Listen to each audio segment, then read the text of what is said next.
two, one, two, three.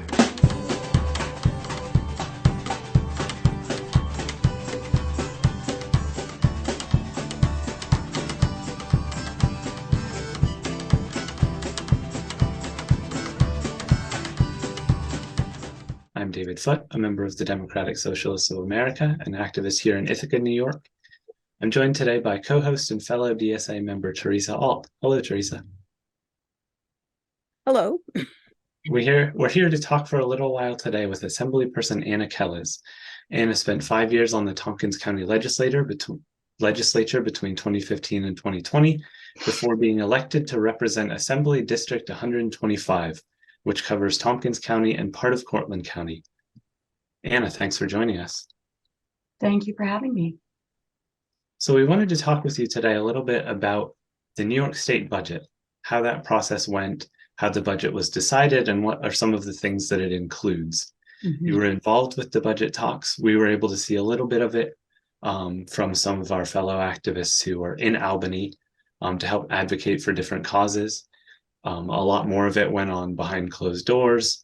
Deadlines were extended. It seemed a little bit complicated. Could you share a little bit with us about how the process went and what some of the things that you were thrilled to see included in this year's budget are?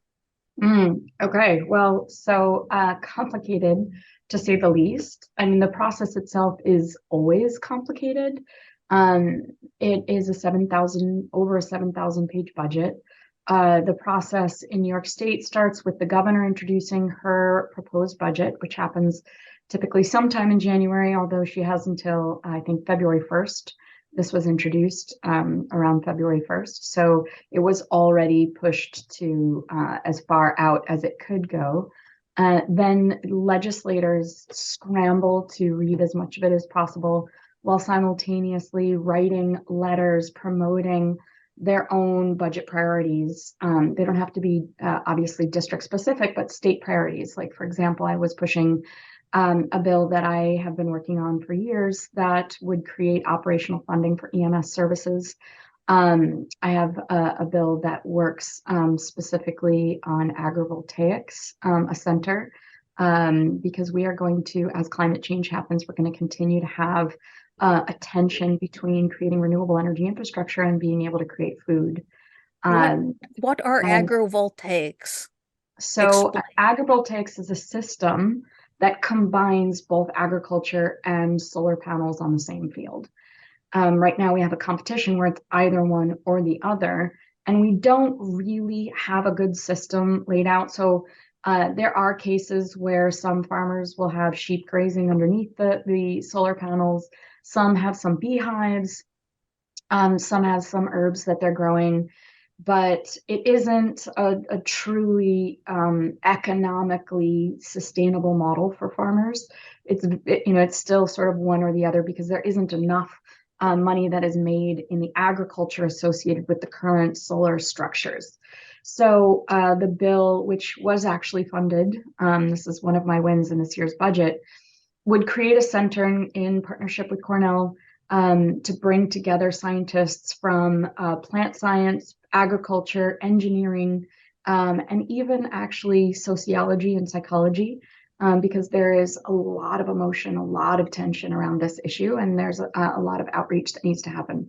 So they'll do the research, they'll take all the risks on figuring out best practices, how you lay out solar panels, how far they need to be, how tall, how high they need to be, what is the structures that would be necessary, the metals that would be necessary in order to have the proper height so that you could grow sufficient amounts of food underneath that's actually food, and then have autonomous tractors, because you can't really have tractors that have people on them because that's too tall.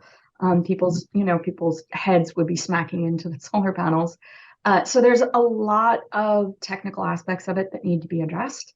And it's much better that a research center, take all the risks to do all the work, rather than throwing money into pilots where farmers are already overextended, strained for time, for people, workers, to have them doing a hit or miss to figure out what works in agrivoltaic technology and infrastructure isn't the best use of state money. So the idea is to create the center, do all the research, and then distribute it all throughout Cornell Cooperative Extension, as well as soil and water districts.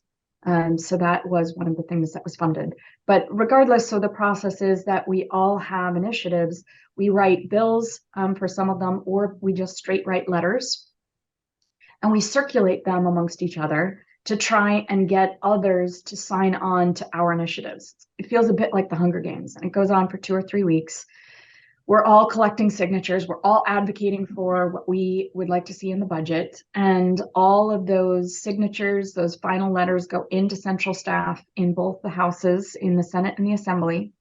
And then central staff in both the houses bring all of that together, plus what they're hearing from unions, from advocates, from all different groups.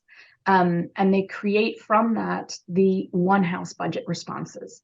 We are in the meantime, of course, waiting for the governor, who comes out with her 30-day amendments, which happens in March, the first week of March. And then our one houses come out in response. Now, typically, the budget legally is due March 31st. So it doesn't leave us much time then to negotiate and rectify those 3 budgets, right? Because by the time the 2 one house budgets come out, we have 3 completely different budgets that then need to be combined into one. So in March, there's a lot of haggling and fighting and negotiating and championing for all of your legislation. Most commonly, that stage, the only things that are still live are the things that made it into at least one house. So by that point, I knew that my small business innovation and research program that I have a piece of legislation for, and I've been pushing for years, made it into the Assembly one house. I had an ask for $25 million for harmful algal bloom longitudinal analysis and research and data collection, because that is a huge environmental issue that we need to address. And that made it into the Assembly one house. And then the agrovoltaics initiative that I was pushing for made it into the Senate one house. There were also tons of initiatives that I am a part of. So they aren't my bills per se, but I champion these initiatives like affordable housing, so the good cause legislation, the housing access voucher program. The governor had a housing compact, but it didn't explicitly require affordable housing. So in her housing compact, her proposal was to have every municipality be responsible to develop 1 to 3% of housing over a 3-year period, 1% for upstate, 3% for downstate, or to create a safe harbor during that window by repealing some of their exclusionary zoning. So there's a lot of types of exclusionary zoning that are all over New York State. We actually have some of the most antiquated exclusionary zoning that exists in the United States, exists in New York. And so her plan, which I actually agreed with, allowed for municipalities to create a safe harbor by removing some of their own exclusionary zoning practices. And they had a choice. It's important for people to remember, though, if there was a municipality that doesn't have a lot of demand for the development of housing, the housing compact really didn't apply to them, because most often if a developer is coming in to develop in that community, they're not going to reject it because it's bringing in needed housing. The problem with the whole program is that it didn't explicitly require affordable housing. It was actually modeled partly after a bill that I carry with Senator Rachel May, which explicitly requires affordable housing. So that was another thing that we were advocating for. Unfortunately, I will fast forward for a moment to just say, the governor wasn't really interested in doing any of the tenant protections that a lot of us progressive legislators wanted. And there were a lot of people that didn't really understand the housing compact. So I don't think we had as robust a conversation about it as we could have had. And I really do hope that we come back. Part of the issue, I think, is that, and I hope that the governor does this moving forward, is actually having a lot of open conversations with municipal governments so that they feel a sense of buy-in. And then we can come back and have another round of conversations about some robust housing changes. Last year, she tried the same thing with the accessory dwelling units bill that she had put into last year's budget that she pulled in the 30-day amendment that I was in support of. It's actually a bill by my colleague, Assemblymember Harvey Epstein, that I actually think was really important, and it would have created equity in housing, which is something that we deeply need. We're one of the most unaffordable states in the country with respect to housing, and it does make living in New York State very difficult. So all of those negotiations were happening in March. What has been very difficult for this session is that the whole budget was actually held up by a very heated debate on bail reform. As you may know, we've had an annual argument about bail reform, and the governor was pushing very hard to do another round of bail reform rollbacks and discovery reform rollbacks. I myself was not a supporter of that, as you would expect. I actually voted against that section of the budget ultimately because there were some rollbacks that I felt were very unnecessary and misguided. I will say just very briefly about bail reform. The bail reform laws went into place in 2019, and the purpose of it was to recognize that there was profound inequities in how bail was being implemented. So you could have two people who commit the same exact crime. One person has enough money to pay for bail, and they're able to get out and wait trial in the community. And someone who is poor, who is convicted, or not convicted, but who's charged with the same crime, waits in jail because they simply can't afford the bail. That bails are often not set based on a person's ability to pay. And so it ultimately ended up being deeply inequitable, where more often Black and brown people end up being the people most likely to be incarcerated pre-trial. So if you look at most jails across the state, a majority of people, up to, in some cases, 75% of people who are in jails are pre-trial. And we are a country of innocent until proven guilty, and people who are in, the number one reason that they're there pre-trial is because they couldn't afford bail. There are certainly people who are there who bail that for which bail was not set because of the crime was the charge was too high of a crime. But those aren't the people that we're talking about. We're talking about the people that were in fact bail eligible, meaning that if they had the bail money, they could get out pre-trial. Why this is important, of course, is because when you send someone into jail pre-trial, you are separating them from their community. They lose their job, they lose their housing, they lose their connections. And then what if they go through the trial and they're exonerated?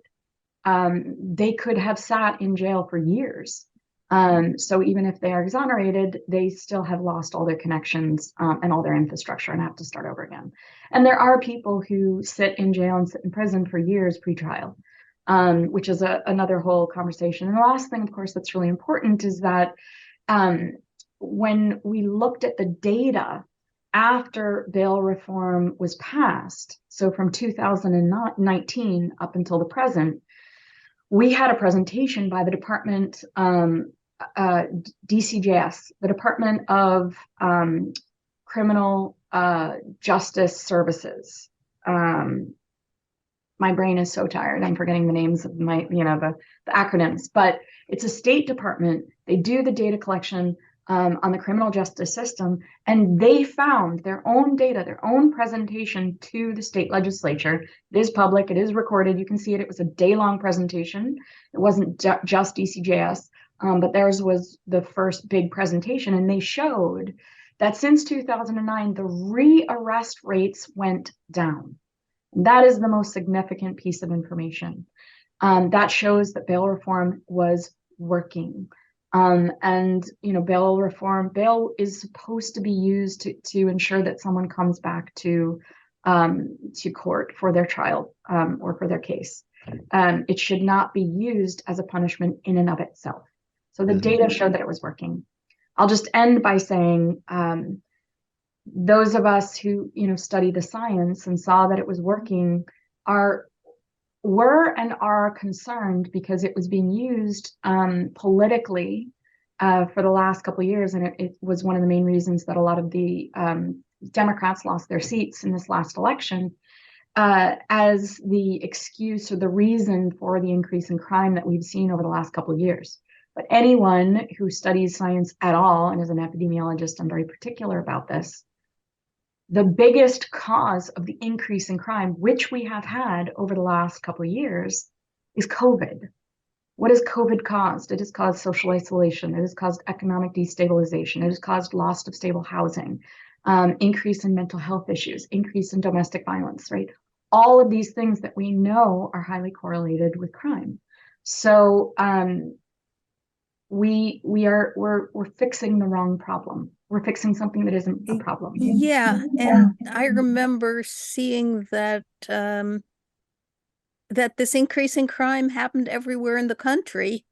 Not only did it happen everywhere in the country, but it happened to the rate increase in New York State was lower than the national average. So again, as a scientist, you would create a hypothesis, of course, that would say, well, there was something in New York State that was protective. What is the series of things that we changed in New York that didn't change anywhere else? And one of those things was bail reform. So you could form the hypothesis that it was actually protective. You could. It would have been a great hypothesis to test. Of course, we didn't. It was left to politics, and it was a political decision, not a policy decision. So that was the reason that I voted against that section of the budget, because it's very concerning, and I think it was the wrong decision. We did thankfully fight back the rollbacks of discovery reform. I thought that was a really successful part of this budget. Some of the highlights of this budget, even though it was 5 weeks late because of the bail reform debate, we did succeed in getting, I think, some really amazing things in the budget. One of the biggest areas for me was education. So the education budget that we approved, K through 12, is $34 billion to general support for public schools. I said $34 billion. So that was an increase of $3 billion, or almost 10% over last year's budget. There were a couple pieces of this that were particularly important. The total amount also that went to foundation aid was $24 billion. And this is the first time, $2.6 billion increase. This is the first time since 2007 that foundation aid was fully funded. And for anybody who doesn't know what foundation aid is, there was a lawsuit against the state that was won. And in 2007, the state was required to equalize funding to schools between those that were very high income schools to very low income schools, right? Because schools, a heavy, majority of what schools get is property tax. If you have a very wealthy district, you would have a lot more funding going to that school than you would to a poor school, low income community, and the school in that low income community. So of course, you then would have significantly fewer services if you were in a lower income community. That is not equitable. So foundation aid was designed to create a balance of funding specifically between the lower income schools and the higher income school districts. That has not been fully funded since its inception in 2007. So 3 years ago, the governor promised to fully fund foundation aid over the next 3 years. And this new governor stayed firm with that commitment, thankfully. And we did complete the full amount of the foundation aid. Now, the next battle will be that we actually update the foundation aid formula itself, because it's still based on, I think, 2000 census. And, we've moved around a lot over the last 20 years. So that's the next big fight. But that was huge, $2.6 billion. And we had several $billion put in last year. The plan also included $150 million in new funding for universal pre-kindergarten programs. And that will significantly expand the reach of pre-K throughout the state. The spending plan also included 134.6 million to help provide full reimbursement for school meals to districts that can participate in the federal community eligibility provision. That's the CEP program. So although this doesn't create what we were hoping for, which was the full universal school meals, which would have cost somewhere between 200 and I think 250 million. We did put almost 135 million. So it is a huge step in this right direction, which will expand the number of kids that will get free meals in schools by about 300,000 more kids. The important thing is that this is in combination with what we're hoping to happen at the federal level, which is a plan that they are reviewing that would reduce the percentage of students required in a given school to be receiving free lunch from 40% to 25% for that school to qualify to participate in the CEP program. So right now, a school or school district needs to have 40% of their students receiving free or reduced lunch in order for that school or school district to be eligible for this CEP program. If they reduce that to only 25% of the students, and simultaneously we have increased the amount of funding to all of those students to pay the gap between what they get from the federal and what they will get from the state. Prior, there really wasn't any state funding.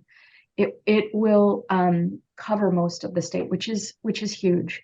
Because anybody who has studied nutrition, of course, you all know that my PhD is in nutrition, or you may know, that this period of time, I mean, the most critical is 0 to 3, because that's when the brain is the most of the synaptic development and connections are happening in the brain. But of course, the brain is still malleable and growing and developing, all the way, in fact, until 25. So if we get, those really formative years and we are ensuring that they have sufficient nutrition, we're setting all of our children up, to reach their maximum cognitive development potential throughout their lives. And that's so hugely important. So this is something we'll continue to fight for. The budget also included just under 60 million for early college, high school, and pathways in technology. That's the PTech program. And this was a $20 million increase above last year's budget. So this program allows students to earn college credit and even in some cases associate's degree by the time they graduate high school. And that is huge because a lot of people are realizing college is not the only path to success. There are so many programs now that simply need technical skills. Like, for example, there's 9,000 jobs for the Micron factory that for the microchips for electric cars and to electrify so many of our systems that's being developed and will open outside of Syracuse. They need technical skills. So in our district, TC3 is working on programs, specifically micro-credentials and training that provides specifically those skill sets so that people will right away be eligible for jobs. And specifically, families that don't have the money to send kids all the way through college, this sets them up for success. The PTech program is really important. There was $112 million of funding for private schools for the blind and deaf, and something near and dear to my heart as someone who spent my entire life legally blind. 9.3 million for adult literacy education, 13 million for the Consortium for Workers Education, and there was almost 500,000 for bilingual teacher training. I'm sorry, 400,000. So I think education was one of the biggest areas of success. There were other smaller programs that I think are really important. My Brother's Keeper program, they got 144 million in funding since the program's inception. But this year's budget included 18 million in ongoing funding for the program, which is hugely important that it was ongoing funding. And the last thing, again, that was really important is that there was almost 100 million in aid to public libraries. Anybody, from a small community, Sure. from any community across the state knows that they're not libraries anymore, just libraries. And that's, just for books. These are, places for computer literacy, tech labs, food distribution, transportation hubs for people. There's so many things that are happening through libraries now, particularly in rural areas where people don't have broadband, of course. So fighting for funding in the libraries was huge. So that's like, I think the biggest win in the budget was education. Maybe we could take a few minutes to talk about what's next, what's left, because we said that a lot of things were not covered in the budget. Yeah. But is there any more time in the session when legislation can be done? Right. Well, so there's some things that were done, but I think need more work. We did raise the minimum wage, and we indexed it, but we didn't raise it to what we were fighting for.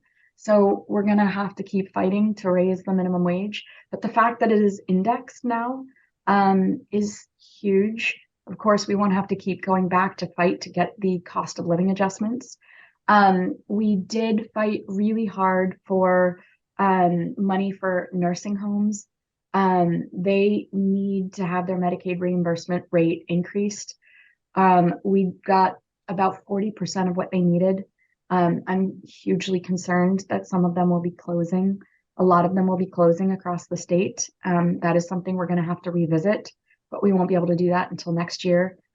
We did get $500 million towards a workforce retention grant program for childcare. And we got $25 million to support employee child tax credits. And that sounds like a lot, but it is nowhere near enough, particularly for our district. Yeah. There are so many families that have left work because they cannot afford childcare. And we right now in our district have childcare slots sufficient for only a third of kids under 6 years old. We have one of the greatest childcare deserts in the state, in our county.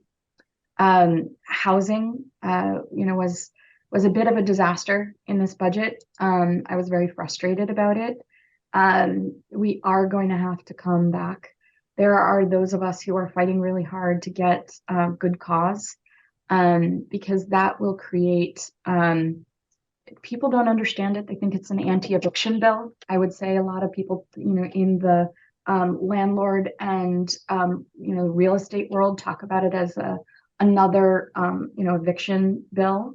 It is not. It is an anti-gentrification bill. What's happening is, and in fact, actually a pro-small landlord bill, if you really understand it, because with no cap whatsoever on how much people can increase rent, what's happening is that it is incentivizing private equity firms in buying up real estate throughout all of New York State, particularly in tight housing markets like Ithaca.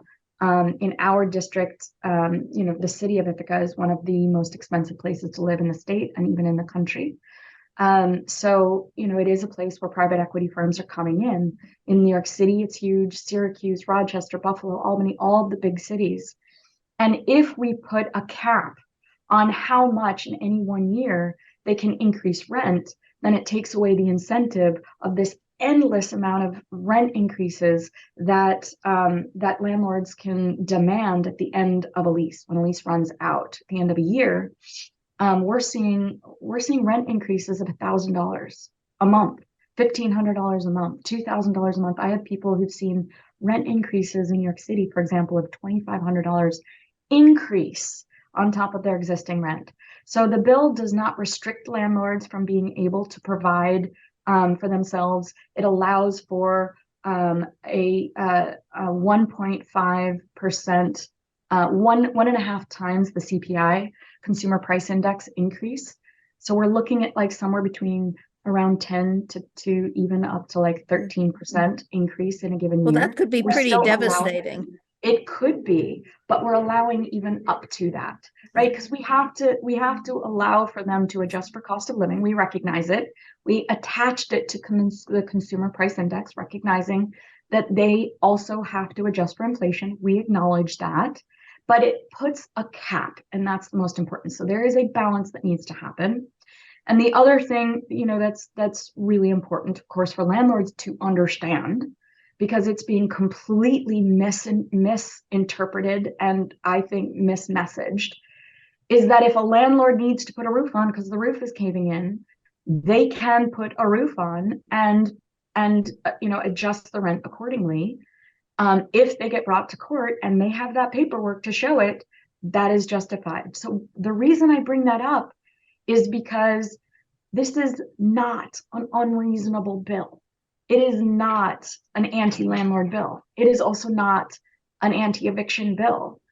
It will act to keep people in their homes. That is true. That is the point. That is the purpose.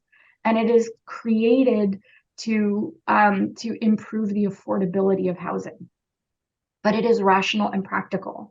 And those that, have promoted it, DSA has been very core in pushing this legislation, as has WFP, as has other progressive organizations throughout the state, of which I am a part of many of them. We are collectively fighting across the state for this piece of legislation, common sense protection of affordability. So we're trying to get it by the end of session. We're all still fighting for it, but it's a struggle. It's a struggle. And of course, the housing access voucher program, I will continue to fight for that until it happens. Like, it's so common sense as well. Well, that's money. But just cause eviction doesn't cost anything to the state, so it doesn't have to be in the budget. Correct. It doesn't, which is why we're still fighting for it right now. And for that matter, another thing that a lot of us are very concerned about is CarShare. My bill. Yes. So, this could be another half an hour presentation. CarShare officially paused Friday, and we're waiting for this legislation to go through. They are in need of car insurance, auto insurance. There is a nonprofit that is a risk retention group, meaning it is an interstate insurance organization that provides self-insurance for the industry. Any industry can form an RRG for its industry. This one just happens to be liability insurance for nonprofits specifically. They have been functioning for 30 years. They have been in New York State for 20 years. They've been providing liability insurance, including medical malpractice, in New York State successfully for 20 years. And yet, New York State prevents them from providing auto insurance. Of all the liability insurances, I think it's irrational, particularly because they already are here. They already provide liability insurance for 1,300 nonprofits. But I'm carrying a bill with Senator Leah Webb. We are fighting to get the state to officially allow for RRGs to provide liability insurance specifically for nonprofits. It's a very narrow focused, logical, rational bill that will not only allow for car insurance for car shares, of which we have 3 in the state. It will allow other car shares to launch that have been wanting to for years in other cities, but it will also allow nonprofits like churches, like places like GIAC, like the Greater Ithaca Activity Center, like other nonprofits that transport groups of people to activities to have auto insurance.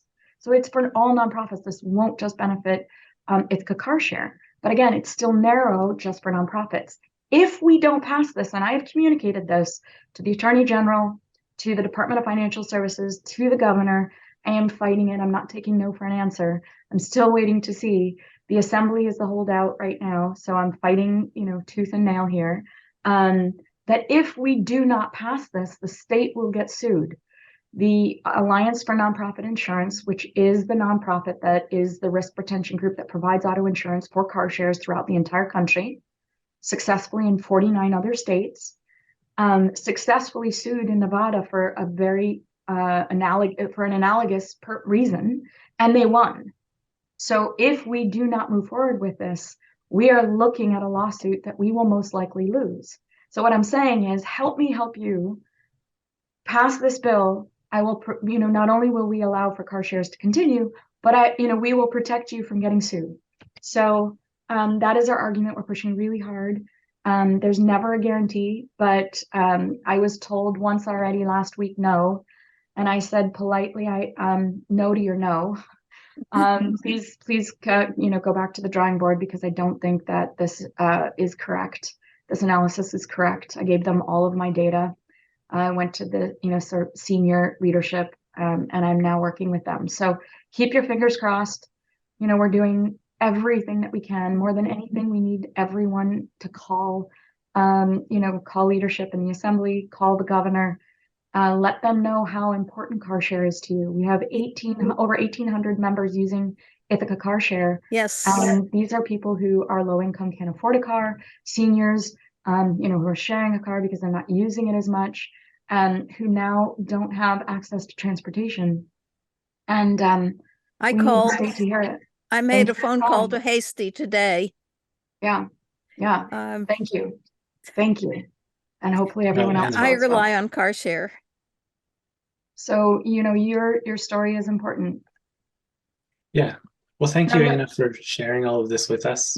For going to bat continually for tenants and farmers and families and car sharers. This is part of a bigger conversation that I'm sure will continue. Absolutely. And we could talk about the budget, 7,000 pages, for about 12 more hours, but this gives a little taste of a lot of really important things. I'm host David Foote with co-host Theresa Alt, joined today by guest, our assembly person, Anna Kelles. Anna, thank you for sharing. Absolutely, my pleasure, and thanks for having me. 1, 2, 1, 2, 3.